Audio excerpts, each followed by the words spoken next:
Hey, Nashvillians. Welcome to the You Matter Nashville podcast, the place where every story we share is a celebration of you, the heartbeat of our community. I'm Jason Hoover, delighted to be one half of your hosting duo. And I'm Mindy Hoover, joining you alongside Jason to bring you the stories of inspiring individuals and unsung heroes making a positive impact right here in our hometown. Every episode is about passions, dreams, and actions that stitch together the Middle Tennessee community. So if you're looking to get inspired by the good happening around us, or if you want to hear from the change makers who believe, just like us, that you matter, then hit that follow button on your favorite podcast platform. And if you are looking to make a move in the Middle Tennessee area, Mindy and I are real estate professionals and would be honored to serve you with excellence. Now, let's dive into another episode of You Matter Nashville. Welcome back to You Matter Nashville, where we sit down with local heroes that are making a positive impact in our community. I'm Jason Hoover, along with my wife, Mindy Hoover, and we are sitting down today with another special guest. Milton Bartley is the founder and CEO of ImageQuest, which is a Nashville-based IT service company. They specialize in a multitude of different things, sort of like cybersecurity, cloud solutions, and many other things. But don't worry, we're not talking about IT solutions on this podcast. That's for a whole different show. It's above my pay grade. And so I love that there are people like Milton out in the world that can actually take care of that for all of us. So Milton, thank you for joining us today. Yes. It's a pleasure to have you on this show. Well, Jason and Mindy, thank you so much for having me here. And I get plenty of opportunities to talk about IT and technology, so it's actually a welcome change for me today to talk about something else, maybe a little closer to my heart. Absolutely. Now, Milton, just to share with our audience, Milton, he has a business, that we talked about, but what it makes him special is that he felt the need to give back, and Milton, you have given back in huge ways, but you also bless your employees. When we talked earlier, I love that because so many times people get in this, this routine of I just got to get up, go to work, make money, come home. But that's not how you run your business. You truly cherish your employees. You truly believe that that together we are all better. Yeah, I completely agree with that. Thank you for saying that. So a saying that my team hears me utter a lot is 1 + 1 doesn't equal 2 in our world. And that's why I use it for lots of different ways. One of the ways is when we talk about people working in the office versus working from home. It doesn't mean we don't ever have people work at their home or work remotely. We all do it from time to time. But we get so much more from each other when we're sitting beside each other, can look over each other's shoulder, can work together, learn from each other, commune with each other, take a meal with each other, have a coffee break, tell jokes, whatever that is. And it's hard to do that over a Zoom or a Teams meeting. But I truly believe, and I learned this from my very early days in the military, that, it takes every one of us to make this happen. And if I'm doing my job right, really, I'm the least important person on the team. And I mean that sincerely. I know it's my name at the top of the masthead, and I'm the one that a lot of my clients recognize, hey, it's Milton did this or Milton's company did that. But the reality is, there's 48 other people that sit beside and around me that make that happen every day. And I want to make sure they feel that, and I want to make sure that they get rewarded for that. And unfortunately, I think you're unique, whereas I wished it wasn't the case. I know we've all had our fair share of not the best bosses. Yeah. Maybe, we win or learn. So you learn what not to do. So you're, those that you employ, from what, we've heard, is they're very blessed to have you leading them. Well, I appreciate that. I learned that lesson, by the way, probably through lots of different ways, having parents who both ran businesses and seeing how they treated their employees. So I got to experience that firsthand. Just being around people in general. The military certainly beats that into you in a good way, that it's team, right? Not one individual can do anything. It takes all of us to do our job, and each of us doing our job together, often to achieve the mission. But I will just say, I still remember this very well. When I was a senior in college, I was going out for a position in ROTC, military, quasi-military position. And I was in the final interview, and I had been in Desert Storm, so I had served as an enlisted soldier. And one of the questions that I got asked was, tell me, and it was a general officer that asked me the question, General Stan Musser, and he said, tell me about an example in leadership that you've learned. And I wasn't expecting the question, at least not the way he asked it. And on the spur of the moment, my answer came to me, and it was, hey, I learned this lesson by watching someone for whom I worked that didn't do things the way I would do them. And so I talked about this colonel. I won't say his name on the podcast, but a colonel that I had worked for in Desert Shield and Desert Storm and in Germany before and after that, and how he treated everyone around him, especially the junior officers that were under his command, and how that elicited probably the wrong things from those people. And I used that example, and I really kind of went in the weeds on that example. And I was not, by the way, expecting to actually get the position. I was just expecting to get the interview experience. And I was selected for that role. And the general told me about a week later that it was that answer to that question that got me the job. Oh, wow. That's fantastic. So how long were you in the military? Yeah, I spent 5.5 years in the military, and I spent some of that time as an enlisted soldier and some of that time as an officer. So I had kind of a dual career. I went to college straight out of high school, immature, not ready for college. I can see that now. I didn't see that then, right? I was 18 going on 40. And then after my sophomore year, with not bad grades, but certainly not good grades, the only thing I liked about school was ROTC. And so when I got home for that summer after my sophomore year, I remember this so well. I sat down with my dad at his office, and I told him, I said, I think I'm going to join the Army. And my dad, not a violent man at all, almost came across the desk at me. And I remember this to this day. He said, son, he goes, you know, if you don't finish college now, you'll never finish. He goes, and I have a plan for my life, and my plan includes you finishing college in 4 years. And he just goes on to tell me. And coming back and running this business. Exactly. Something like that. And so, well, you know, what a 20-year-old know-it-all is going to do. I walked out of his office, and I literally went to the recruiting depot. I literally left his office and went to the recruiting depot and enlisted in the Army. And I can never go back and ask my dad. My dad died a few years after that. So what I challenged myself with often was that reverse psychology. Did he know me well enough to know that if he had said, yeah, it's a good idea, I think you should go to the Army, that I'd have been like, whoa, second guessing. And instead, he sent me right to the recruiting depot, which was exactly what I needed. So, I mean, I joined the Army. I went to infantry school. I learned how to jump out of perfectly good airplanes. I ended up serving in Germany, Desert Shield, Desert Storm. I got promoted to sergeant at a fairly young age. And I was actually out for a run one day. I was at Fort Hood, Texas. This is after Desert Storm, and I was out for a run, and a gentleman comes running past me, and I'd gone to Virginia Tech, by the way. And so I see a Virginia Tech sweatshirt running towards me, and so as we passed, I just yelled, "Go Hokies!" Well, then there's this voice, soldier, so whatever. And I'm, oh no, what have I done?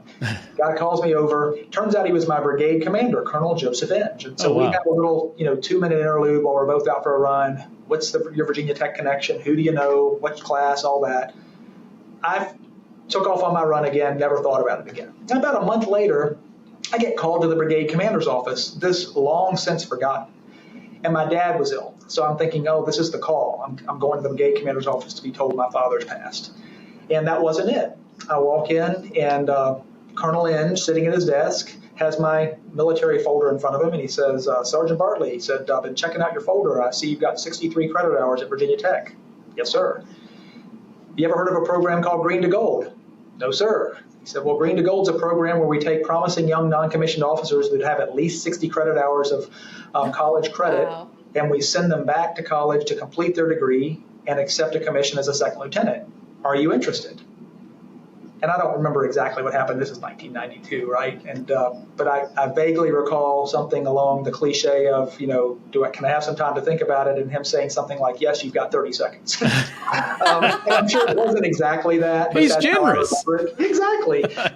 So all that to say, I accepted that, went back to Virginia Tech on an Army scholarship, completed my degree, served in as a member of the Corps of Cadets there, took a commission, went back in the Army. Colonel Inge actually came to my commissioning and was at my commissioning, which was pretty neat. He was class of 69, by the way, at Virginia Tech. Went on to be a 3-star general, had a great career. But, just that turning point moment, and it was just literally a guy wearing a Virginia Tech sweatshirt on a run, and me being a smarty pants, as I usually am, and looking at him. And it's a divine appointment.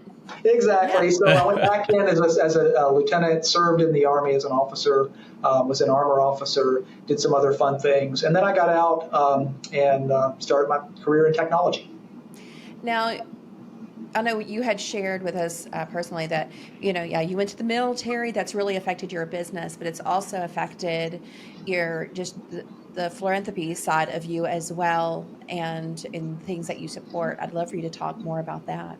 Yeah, absolutely, Mindy. Thank you. So, my wife and I both, I would say, are very patriotic, as many people are, but we certainly have an affinity for the military, for first responders, for anyone who serves others. That just really touches our heart. So we are personal supporters of Tunnels to Towers and have been for many, many years. So we give annually to Tunnels to Towers from our personal accounts. But there's another organization that's here in Tennessee. It's called Reboot Recovery. It's actually started at Fort Campbell. It's a very interesting story. So Evan and his wife started this organization, and she is and was, and is, I guess is the proper way to say it, a trauma expert who deals with soldiers who are coming back from overseas, specifically Afghanistan, Iraq, who had traumatic issues. We're dealing with brain injury. We're trying to, deal with the aftermath of seeing their fellow soldiers hurt, maimed, or killed.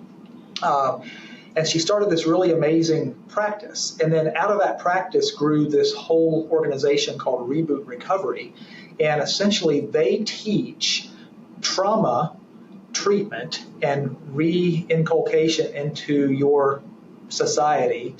And it's a train-the-trainer program. So essentially they do these programs all over the country now, where they'll go into an organization, whether it's a church, whether it's a school, whether it's just a local community, and they'll put on these organizational trainings, and they train others to then lead their own group. So essentially you go through the program, you graduate from the program, you are healed through this, or you start your healing journey, and then you, if you feel so called, then become a leader of a group, and you start your own group, and it sort of expands. And it's really amazing the thousands, tens of thousands of people they've been able to touch and serve through this program. And it's a suicide prevention, if you want to think of it that way. Yeah. That's not their main thing, but that's a big piece of it, right? Is putting these people on a path to discovery and healing, to avoid suicide. And they've expanded that now to not just military, but first responders, whether you're police, whether you're fire. It's really it's an amazing organization. So our company, ImageQuest, we sponsored them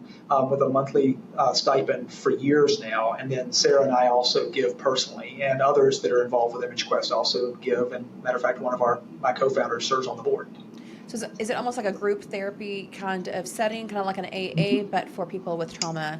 Very much. Issues. Yes. Okay. That's a great way to put it. Yeah. That's amazing. It's more than that. It's more than that. Yeah. But that's exactly what it is. Yes. But I love that it's not putting a Band-Aid on it. It looks like it's getting to the core and fixing it. 100%. And so again, she's a neuro.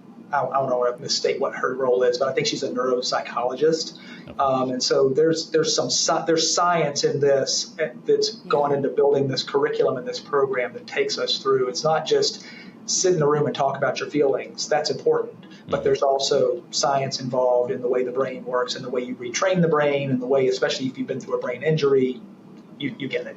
Yes. Yeah, and I love that we are learning more and more about our own brain and how it functions. I know, we probably only understand a fraction about our brain, but I believe that one day that we'll understand it enough that we can correct people with these like neurofeedback or whatever that next generation of it is.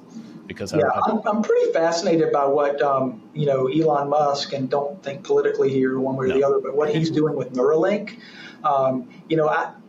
If I'm reading correctly and understanding when they talk about it, I think they are on the verge of a breakthrough of being able to bypass spinal cord injuries with nerve regeneration and Yes. essentially allow people who have lost use of limbs and lower extremities It's to be amazing. able to regain that. I think that's a realistic near-term miracle we're about to see Right. through Neuralink. That'd be beautiful.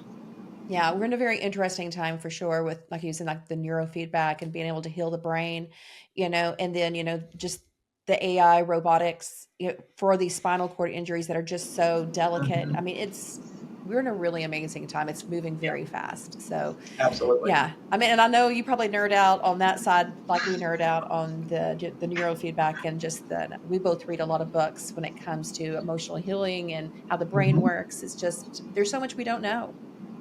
Yeah, I agree. So that's just one of the organizations that you impact. Who else do you work with? Yeah, so my wife and I support several organizations, and we can come back to that. But I'll talk about ImageQuest for a minute. So Yeah. one of the things that happened with ImageQuest, and it's a funny story. So before we were truly a technology company, the way we think of it today, with AI and cybersecurity and managed IT services, we were an office equipment dealer. That's how I got my Okay. start. So we would sell and service copy machines, and then we migrated into technology. As copy machines became more sophisticated, you would connect them to a network, and again, we'd get in the weeds on that. But one of the customers that we got, I want to say it happened in 2012, could have been 2011, was an organization called High Hopes. It's the High Hopes Development Center here in Franklin. Yes. And one of my outside salespeople went out and made a sale and sold a copy machine or leased a copy machine. And so I was out one day in the Brentwood, Franklin area, and I just happened to drive by their then office, which was over on Mallory Lane. And I saw the sign, and I had never been in there, and I knew they were a client. So I literally said, I'll stop and introduce myself. So I did. So I stopped, park, go inside, introduce myself to the woman at the front desk. She said, let me go get our executive director, Gail. And they bring Gail out. And Gail and I met and spoke for a few minutes. And she said, would you like a tour? And I'm like, well, sure, absolutely. I'd love to see a tour. And so she takes me on a tour of the facility, and we see, a couple of the classrooms where these children are working. And if you know anything about High Hopes, you'll know that they're a joint therapy and school. So the therapy center we'll come back to, but in the school, they have a very interesting model where they have children with intellectual and physical disabilities and what they would call typically developing children in the same classroom with the same teachers, learning side by side from a very early age. And it's a phenomenal program. So she takes me to the school. I see a couple of classrooms, and then she takes me over to the therapy center where they're offering, feeding therapy, physical therapy, occupational therapy, speech therapy to all these children of all ages, from birth basically all the way up to 18 years of age. And I'm watching this, and it's fascinating just to watch these kids and these therapists just having this amazing time. And it almost is like a little miracle factory when you watch it. So I'm seeing all this for the first time. And I leave, and then Gail has my information, and so I leave and go on about my day. And again, I don't remember 13 years ago exactly the timeline, but let's just say within a week, I get a phone call or an email from Gail, and she's like, "Hey, great to have you in last week. Really appreciate what you guys do for us. Would you consider joining our advisory board?"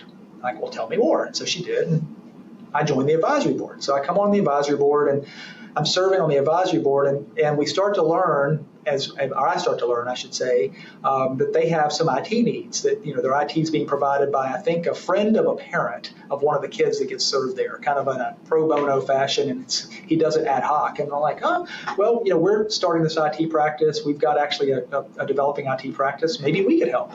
And then Gail reminded me, well, if you're on the board, we'd have a problem getting this approved, that could be a conflict of interest. And I said, did I just get hoodwinked here? No, I did not, I promise. think you did. That's not how Gail is. But so long story short, we started donating our services to them at that time. And we've been donating our services ever since. They've since moved into a phenomenal new facility in Franklin. Mm-hmm. They've expanded that facility. They've done some amazing things. And so they have, close to 100 employees between the therapists, teachers, teaching assistants, administrative staff. They run a full-time operation. They're there all the time. They're serving kids. They're HIPAA-regulated healthcare company, if you want to think of it that way. They have an EMR just like you would at a physician's office. So they have some fairly sophisticated needs, and ImageQuest provides all of that for them. And if you're going to put math to it, it's a $22,000 to $25,000 a month cost if they were paying for that service that we're donating to them. It hasn't always been that, but that's what it is today. Mm-hmm. We donate that to them every month. We provide those services 100% free of charge. The only thing they do buy their hardware when they need to buy something like computers and things like that. But a lot of times they use grant money. We help them apply for those grants or fulfill those grants, and we sell it to them at our cost. But for all the services are provided to them free of charge and have been and will be for the foreseeable future. And we feel really good about that. Our team all knows that. But nobody treats them differently, right? They don't call our service desk and get treated, oh, you're the pro bono, we'll put you over here. No, they get treated just like anyone else would get treated. And it's a phenomenal relationship. I went on to serve on the board. I left the advisory board and served on the board for 6 years. And the last 2 years of those, I was the president of the board of directors. And still, I've been off that board now for 3 years, but still very close to my heart what we do with them. Yeah, I love that. You don't just give the money, you dive into it. Yeah, it's I would say it's a passion. That's overstating it. I don't want to make it sound like I'm completely altruistic in that way, but sure. I get excited about it. I like to see things work. I like to see broken things get put back together again and work in a more efficient way. That's sort of what makes me tick. And so when I see an organization like that, especially if I'm sitting on the board or near the board in that example, and I know that it could be done better, and I know that we can help with that, I was passionate about making that happen for them. I love that. And we need about 10 more of those in Middle Tennessee. It's just so needed, at High Hopes is. And it's like, but it takes, like you said, it takes so many people to make it successful, and depending on people like you that are donating services all around or at a huge discount in order to make it work. Yeah, well, they're a pretty phenomenal organization. And I know the new president who just, I think, literally assumed the role earlier this month, Ricky Scott, he's a longtime friend of mine, served on the advisory board when I was on the board, has helped put on fundraising events for the organization for years now. His wife is actually a therapist at the school. And then Alan Long, who became the executive director when Gail retired a couple of years ago. They've got a huge mission, and to your point, there are a lot more kids that need that service than there are seats available to provide it.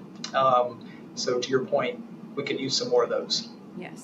Yes, we had Alan Long on our show not too long ago, actually. And excellent. Yeah, very good guy. And so those that are listening, that's another great episode to go listen to and learn more about what they are doing, because it is phenomenal. Now, the other takeaway from that story is Gail is brilliant. Right.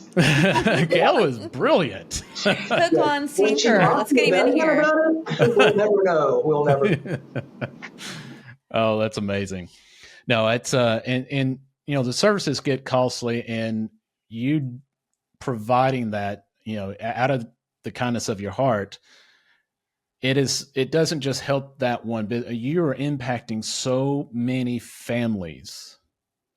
Yeah, and it goes way beyond just just High Hopes. The kids there, their parents, their siblings. I mean, you are helping impact all of them. No, that's very fair. When I sat on the board, I was obviously, we're all privy to their financials if we want to go look it up, because it's a nonprofit. We can go request it. But I was very privy to the financials, and so I understand what that, call it $250,000 to $300,000 a year savings goes towards, right? If they had to pay that bill to us or someone else, that's $250,000 to $300,000 more they would have to go raise to be at break even. To continue their mission, or it's $250,000 to $300,000 worth of services they wouldn't be able to provide. Right. To your point, to children or families. And so I get it. It makes a difference. I mean, that's simple math. That's probably 4 to 6 full-time employees at that organization. Oh, yes. Right. So Yeah, that's awesome. We're happy to do it. And again, we don't feel it, right? It's not like we sit around at the end of the month at ImageQuest and go, oh my gosh, if only we could, send that bill to High Hopes. We don't feel that financially at ImageQuest. It's part of what we do every month. Business expense. I love it. All right. So other than High Hopes, who else are you guys working with? Yeah, great. I mentioned Reboot Recovery. So that's not Reboot. in an IT support perspective. That's just truly financial support, making a financial donation on a monthly basis. Another one, this is an interesting one. So one of our bigger clients is a bank here in Nashville. I won't mention the bank by name, but it's a large Nashville-based bank. And I was sitting with the COO one day, and he said, hey, he goes, I've got a friend who's having a fundraiser for her nonprofit. Would you and Sarah like to come? And it's a wine tasting, and neither Sarah nor I drink. So we're like, Sarah's not going to want to go to a wine tasting, but I'll gladly go and just hang out with you. So I went with my friend Larry and his wife Libby, and went to this event, and I got to meet the executive director. Her name is Tash Weddle, of this organization called the New Beginnings Center, and that was my exposure to it. This wine tasting, hour-long event. Pressed some flesh, met a few people I knew, met a few new faces, met Tash, and that was it. Went home. And like a month later, Larry calls me and says, hey, would you do me a favor? And Larry, as I said, is the COO of my client, so I work with him on a pretty regular basis. We do their IT. And he said, hey, remember meeting Tash? And I said, I do. He goes, I got to tell you, he goes, that tiny little operation, way too small for ImageQuest. He said, but would you do me a favor? Would you call her? She's having a real struggle with her IT provider. And I said, well, what kind of struggle? He said, just let her explain it to you. I said, okay. So I called her, talked to her for about 5 minutes, and said, hey, how about if I just come over and see you? And her office is over off of 8th Avenue. So I just went over in Berry Farms. I just drove over and sat down with her and started talking to her. And sure enough, like it's very small, like 5 computers in the building, just a tiny little operation from an IT perspective. And she starts telling me what her problem is. And the more I listened, and she told me what she was paying, it was like, she was paying $1,500 a month or something for this little IT company to help her, which to her was a lot of money, to her organization. And she wasn't getting very good support. They weren't able to answer her questions. Let's not get into the why behind the what. Sure. But bottom line is they weren't having a good experience, and they weren't speaking the same language. And so I looked at what she needed, and I literally thought, my gosh, this is like, if we do X, Y, and Z, this is so simple to fix for her, and then it just works, and then it's very easy to support. And so I left there and I said, hey, I'm going to call you back by tomorrow. We'll figure this out. So I called Larry. I said, we're just going to do this for her. And he goes, he literally offered to pay for it. He and Liberty paid for it for my time. I said, Larry, no, you don't need to pay for anything. I said, this is such a non-event in the grand scheme of things. We would never take a client this size that was a paying client. They're too small. But for us to just fix it for her, we'll just do it. And so, we did it. And that was, I can't even think how long ago. I want to say this was in 2019. I know it was before COVID. I just know that specifically. But anyway, that's the New Beginnings Center. They're a wonderful organization with a great mission. Tash started this organization. They essentially provide, I'm going to call it, I'm going to butcher this, and she'll watch this and go, you described this all wrong. But they provide lifestyle training for women who are caught up in what I would call a repetitive cycle of bad decisions about your personal health and how you feed yourself and feed your family and feed your children. And so essentially, they take these women that are usually overweight, some of them morbidly obese, that don't understand how to get out of this cycle. Like they've tried every diet under the sun. They've tried whatever that may be. And what they don't know is that it's deeper than that. Sometimes emotional. We don't have to get into that piece of it. But a lot of it is they've never learned what a portion is. They've never learned how to read the ingredients on a box of food.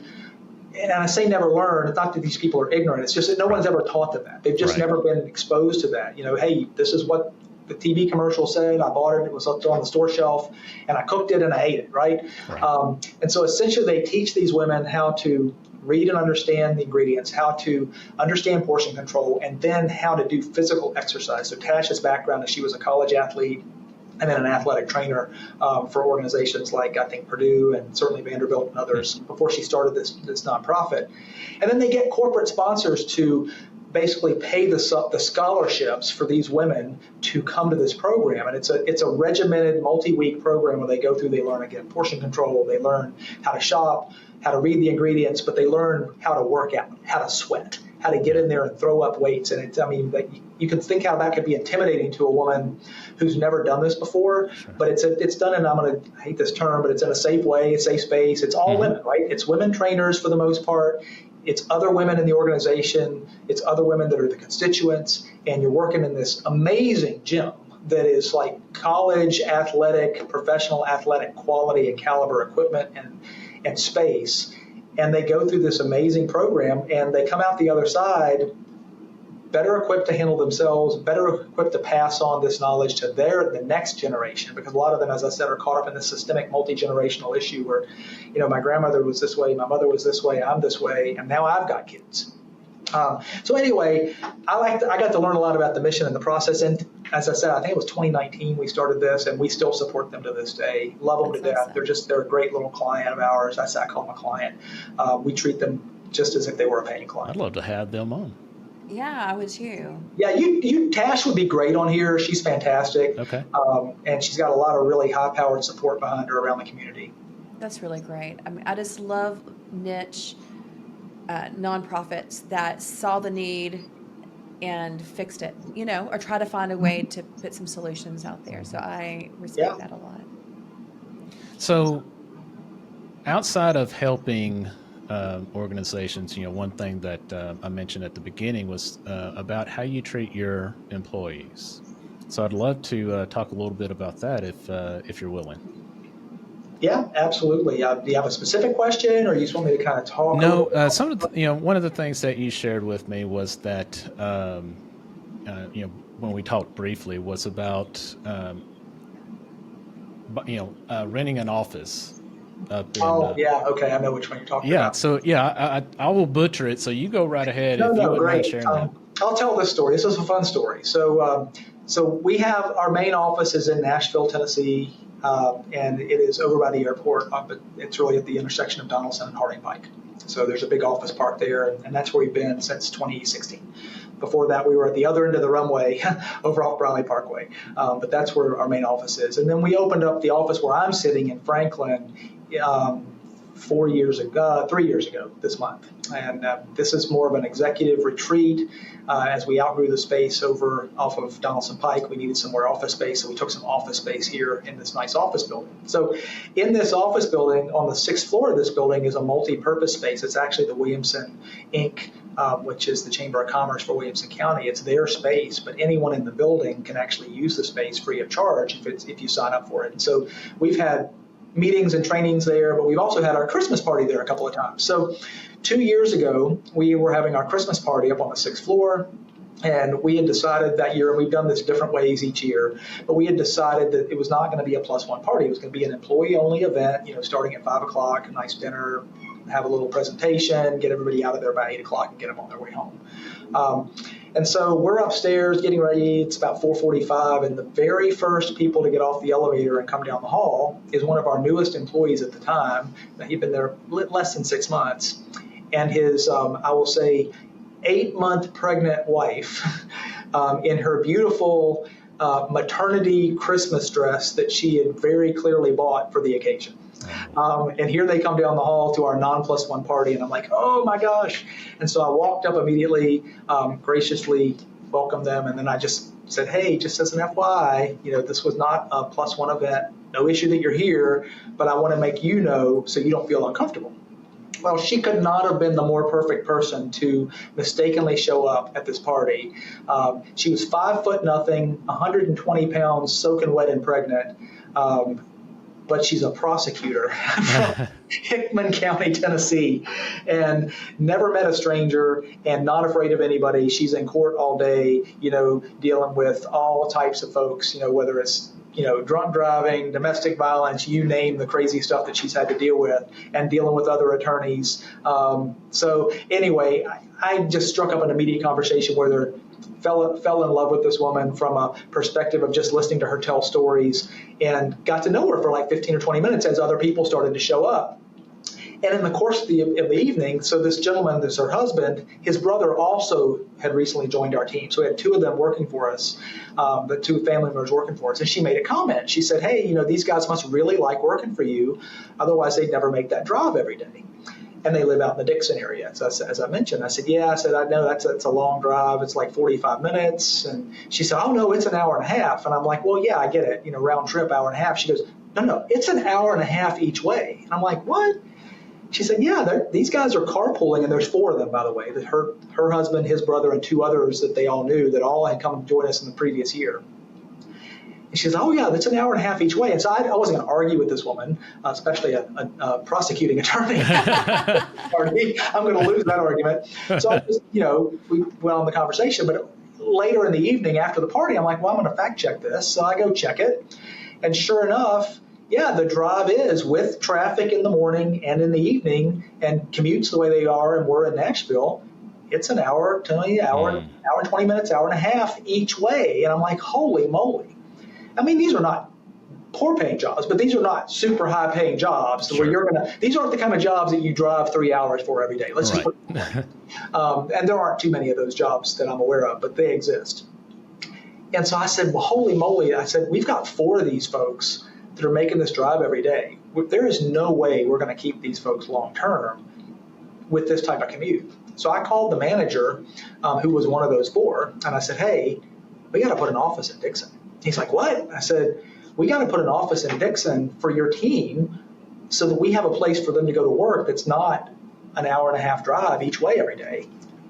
And so that was, a week before Christmas, 2 weeks before Christmas, and within 3 months, maybe a little less, we had found an office in downtown Dixon, gotten it outfitted, gotten it set up, and we have that office to this day. Matter of fact, we've grown it to the point we've already had to increase the size of it and move up a floor in that building to take on more space. And I think we've got, I want to say we have 8 to 10 people that go to work in that office every day now.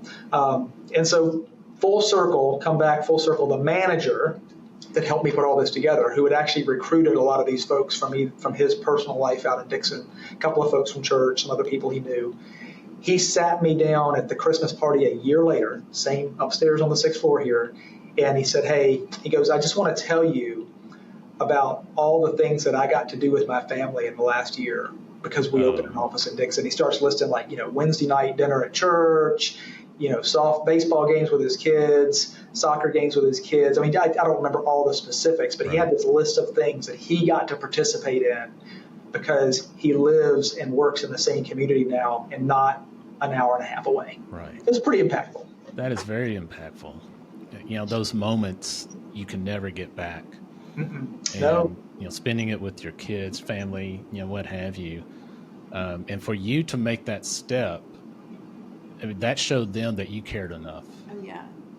Yeah. And again, and I told you this, and I'll say it again.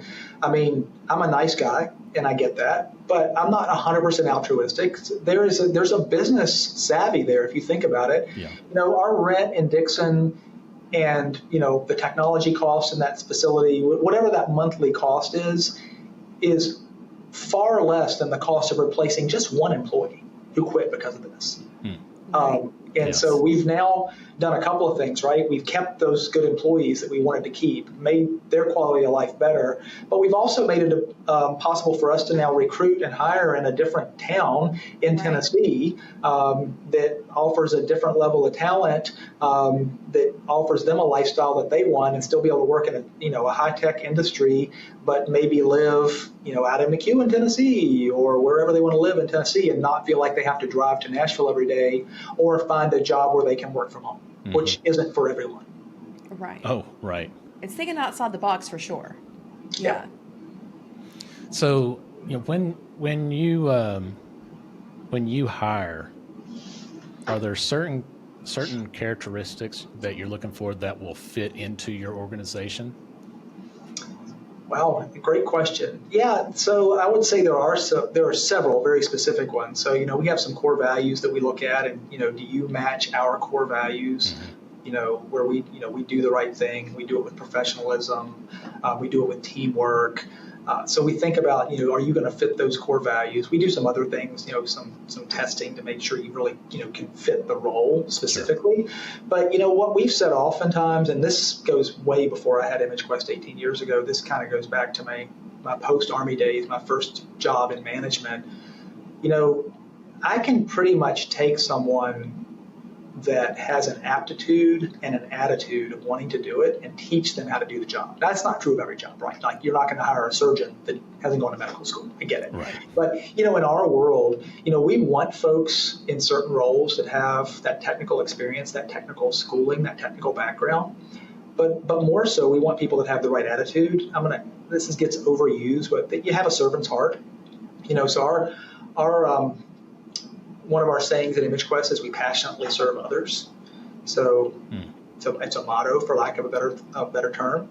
And so we want people that want to passionately serve others internally and externally. We actually had a meeting yesterday, and one of our employees articulated that, we want to passionately serve our internal customers as well as our external customers. And I loved hearing him say that. I love that. Great for the boss to say it, but it's even better when somebody else says it and means it when they say it. Right. So we're looking for people that have, again, that servant's heart, that want to help other people as part of their career, as part of what they do every day. And it doesn't mean that we're all going to, strap on our backpacks and, go hike down the highway and pick up litter every day. That's not what we're talking about. Or, go over and, work at the food bank, every weekend. That's great if that's what you want. But really, I'm looking for someone that just has more of an attitude of it's not always about me, and I get fulfillment by seeing other people get what they want out of life. And if I can help them get that, then I'm fulfilled as well.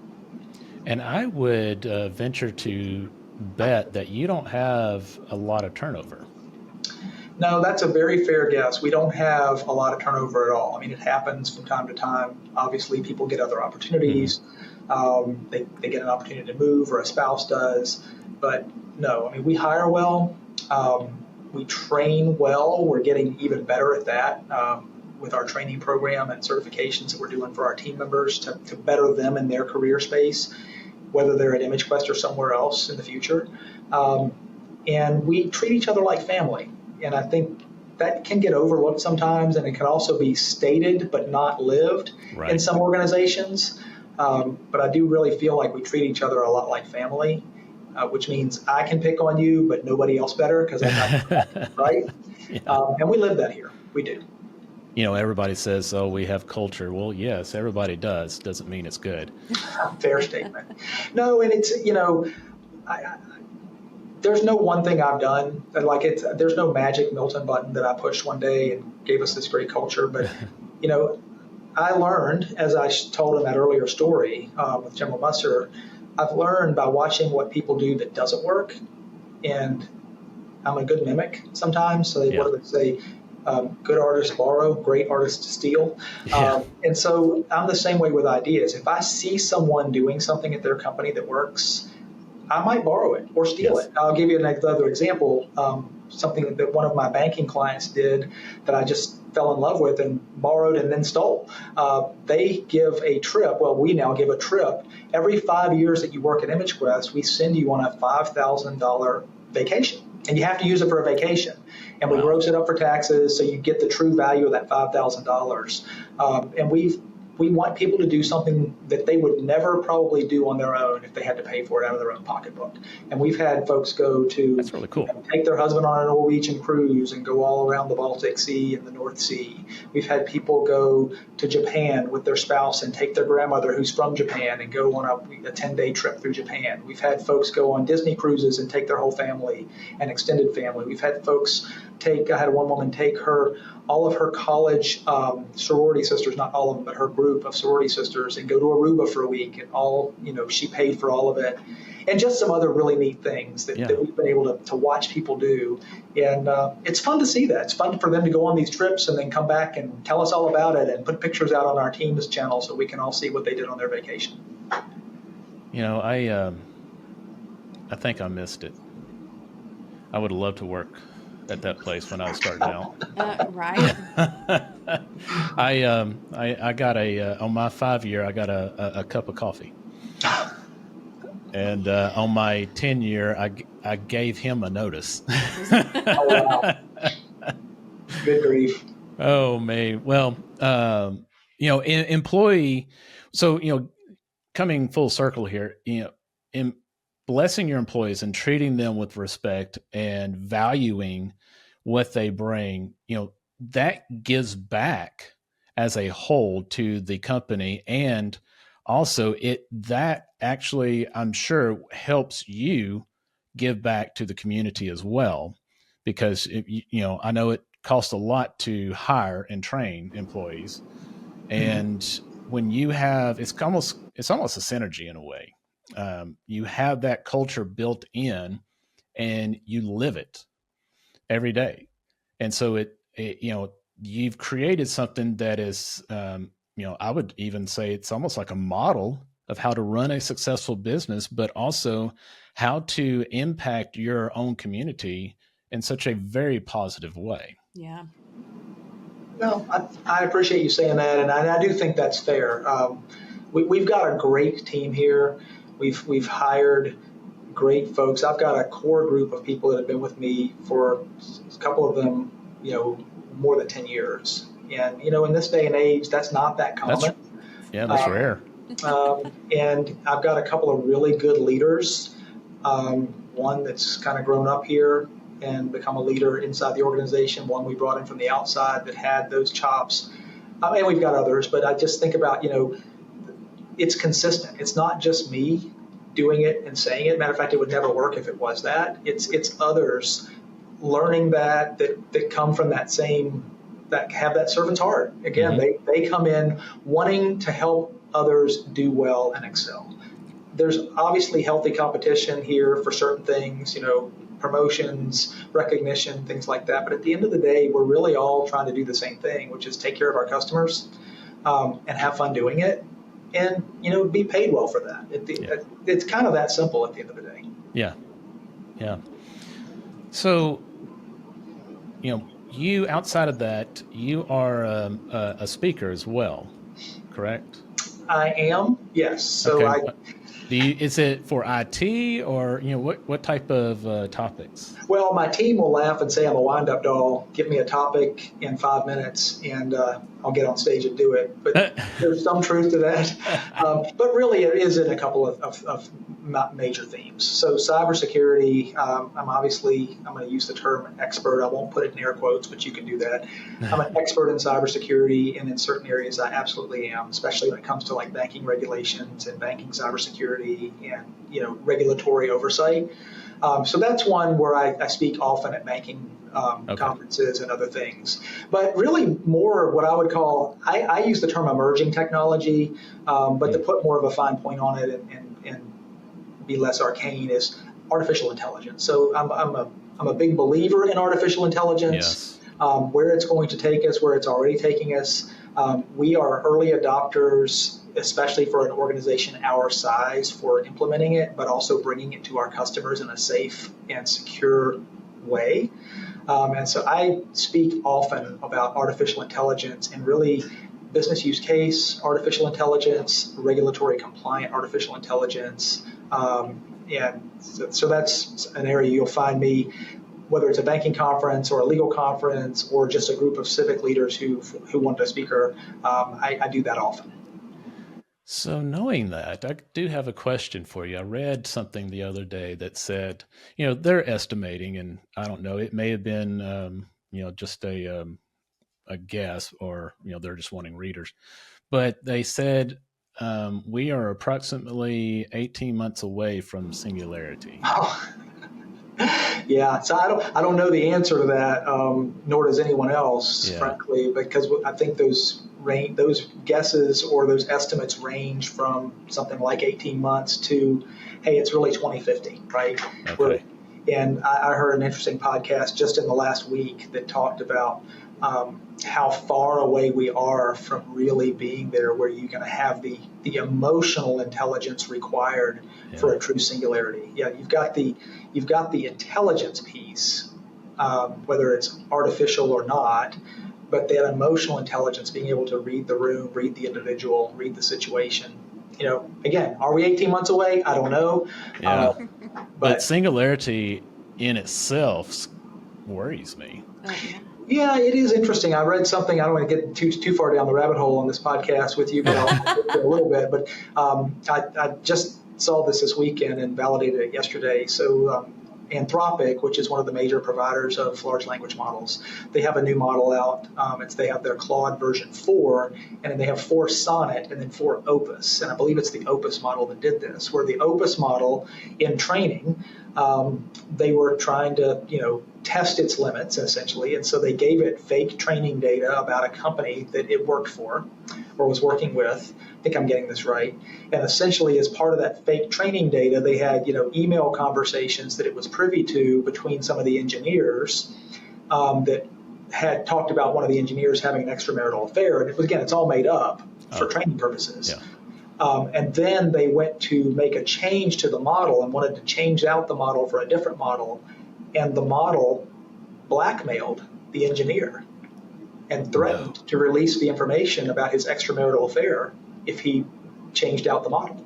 No way. So there's a little dose of singularity for you. Right? Yeah, it is. Right? I mean, so I think this is legitimate. I don't think this is not a made up story. This is legitimately something that happened through the training of this model. Now, they obviously didn't send the model out into the wild like that. It just shows you the capabilities that are there with these things without proper guardrails.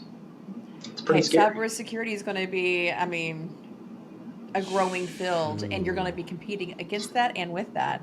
Right. Well, you think about, again, I'm not calling AI psychopath, but I think if we look at, what is the definition of a true psychopath? So a psychopath has no conscience, right? A psychopath, there's no guardrails on your actions. We all have all these capabilities as human beings, but we have guardrails on our actions and emotions, right? Yes. So you build artificial intelligence, and it has all these capabilities, but you don't build in the emotional guardrails. Well, you've basically built a psychopath. Right. But it's I haven't true. thought about that. That is scary. Well, now I'm terrified. How about you? There you go. We've really taken this thing on a dark turn. Oh man, this is getting into some scary dark places. But we got to live and love and cherish what we have at the moment. Well, Milton, I appreciate you, sir. And one thing too, I appreciate your service. Oh, well. And my father served in the Air Force, and he shared different memories and things. And there's some pictures of my dad back when he was in the Air Force. You talking about skinny? I mean, he was probably 120 pounds soaking wet back then. But I had looked at going into the Army as well, and considering Air Force, and that's a topic for a whole other thing, but I came that close from joining.